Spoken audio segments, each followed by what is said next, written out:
بسم اللہ الرحمن الرحیم۔ حضرت آدم علیہ السلام کے 40 بیٹے پیدا ہوئے۔ ان 40 بیٹوں میں سے ایک بیٹے کا نام شیث علیہ السلام تھا۔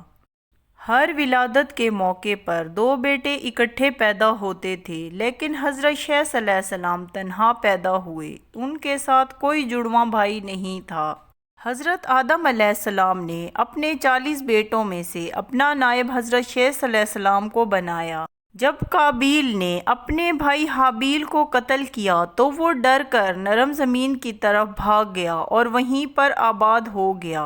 حضرت آدم علیہ السلام بہت زیادہ غمگین رہنے لگے تھے، جس کے بعد اللہ تعالیٰ نے حضرت آدم علیہ السلام کو حضرت شیث علیہ السلام سے نوازا، جس کو آپ نے اپنا نائب مقرر کیا۔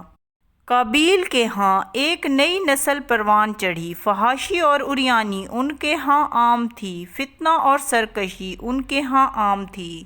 انہوں نے قتل و غارت شروع کر دی۔ اس وقت 2 قومیں آباد تھیں، ایک پہاڑوں پر اور دوسری نرم زمین پر۔ پہاڑوں پر موجود مرد خوش شکل تھے اور عورتوں کی رنگت سانولی تھی، اور نرم زمین پر رہنے والے مرد سانولے اور عورتیں خوبصورت تھیں۔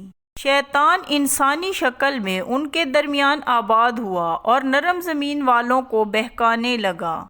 اس نے بانسری تیار کی اور اس کو بجانے لگتا تھا۔ سارا شہر وہاں اکٹھا ہو جاتا اور اس کی بانسری کو سننے لگتا۔ پھر ایک مرتبہ گاؤں میں میلہ لگا، جہاں پر مرد اور عورتیں اکٹھی ہو گئیں۔ اچانک وہاں پر ایک پہاڑی آدمی آیا تو اس نے وہاں کی عورتوں کے حسن و جمال کو دیکھا تو وہ دنگ رہ گیا۔ جب وہ واپس گیا تو اس نے وہاں کے لوگوں کو ان عورتوں کی خوبصورتی کے بارے میں بتایا، تو پہاڑی لوگ زیادہ تعداد میں میدانی علاقوں کی طرف آنے لگے۔ اس طرح ان لوگوں میں بیراہ روی بڑھنے لگی۔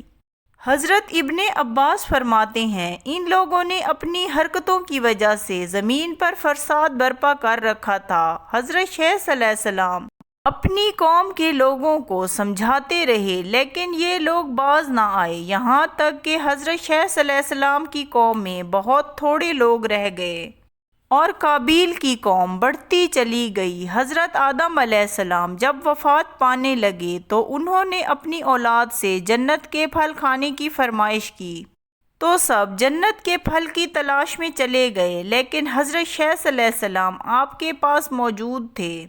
اتنے میں حضرت جبرائیل علیہ السلام تشریف لائے اور ان کے پاس جنت کے پھل لائے، اور ایک حور بھی ان کے ساتھ تھی۔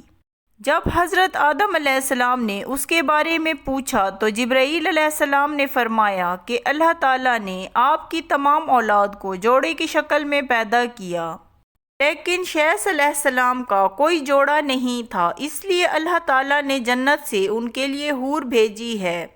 پھر حضرت جبرائیل علیہ السلام نے حضرت شیث علیہ السلام کا نکاح پڑھوایا اور ملائکہ نے نکاح کا خطبہ سنا۔ ایک روایت کے مطابق اس حور کی زبان عربی تھی اور اس سے جو بھی بچہ پیدا ہوتا وہ عربی زبان بولتا تھا۔ ہمارے نبی حضرت محمد صلی اللہ علیہ وآلہ وسلم بھی انہی کی پاک نسل سے ہیں۔